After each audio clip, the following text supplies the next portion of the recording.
वालेकुम दोस्तों, उम्मीद करते हैं आप सब खैरियत से होंगे। I to welcome you all to the IELTS।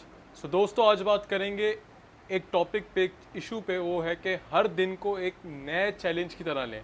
Take every day as a new challenge rather than ना के अपने आज के दिन को कल के दिन से कंपेयर करके अपने आप को जज करते रहें, अपने आप को डी वैल्यू करते रहें।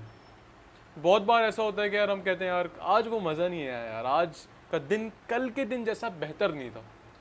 तो सर जी, आज के दिन की डायनामिक्स अलग है, कल के दिन की डायनामिक्स अलग थी। आज के दिन का चैलेंज अलग है, कल के दिन का चैलेंज अलग था।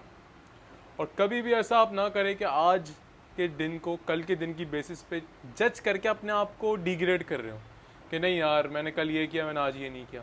वो ठीक है, कल के दिन की लेसन्स आपके साथ हो, उस चीज़ की लर्निंग्स आपके साथ हो, बट जजमेंट आपके साथ ना हो। अपने आप को ही इस लेवल पे जज ना करें कि आप खुद गिर जाएं। क्यों मैं कह रहा हूँ, इसकी एक एग्जांपल भी आपको समझाता हूँ। एक एग्जांपल के थ्रू ऐसे समझते हैं कि सपोज करते हैं कि यार दो लोग हैं, दो लड़के जिनको एग्ज़ाम देने जाना है। एक का एग्ज़ाम है कल और एक का एग्ज़ाम है परसों, कल के बाद जो दिन आएगा। ठीक है जी।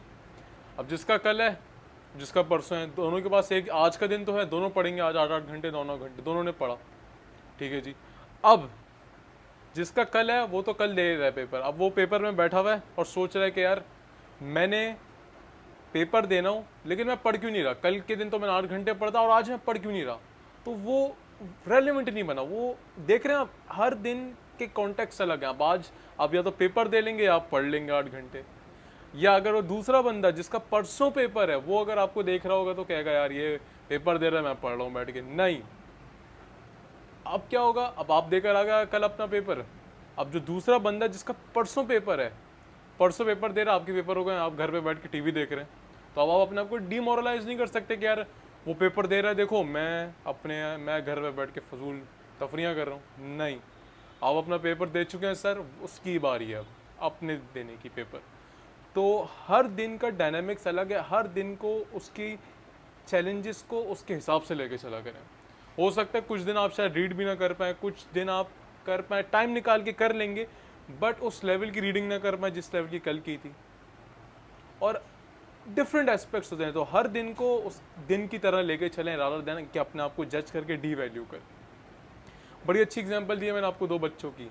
एक का कल है, एक का परसों है। जो कल वाला है वो अगर पेपर दे रहा है और दूसरा अगर पढ़ के उसको देख रहा है कि यार वो पेपर दे रहा है, मैं पढ़ रहा हूँ, तो गलत जजमेंट है ना, कंपैरिजन नहीं बनता। तो आप भी कल के दिन से लेसन्स रखें, पॉजिटिवली कंपेयर करने करें, बट ज़्यादातर हम अपने आप को कल के दिन से कंपेयर करके डीग्रेड कर रहे होते हैं, जो आप ना करें। So this is the whole video. और एक और चीज़, हर दिन अलग होते, तो कुछ दिन अंधेरे भी होंगे, कुछ दिन सवेरे भी होंगे। तो जिस दिन अंधेरे हो टेंशन ना लें उस दिन, और जिस दिन उजाले हो उस दिन अपने आप को कंट्रोल रखें, ज़्यादा कुछ ओवर ना कर जाए। ठीक है जी, यहीं तक रखेंगे। आपको लास्ट कंक्लूजन बता देता हूँ वीडियो की लर्निंग, वो ये है कि आज के दिन को जज ना करें कल के दिन की बेसिस पे। ठीक है जी, अपना बहुत ख्याल रखें, आगे बढ़ते जाएं। अल्लाह हाफ़िज़, टेक केयर।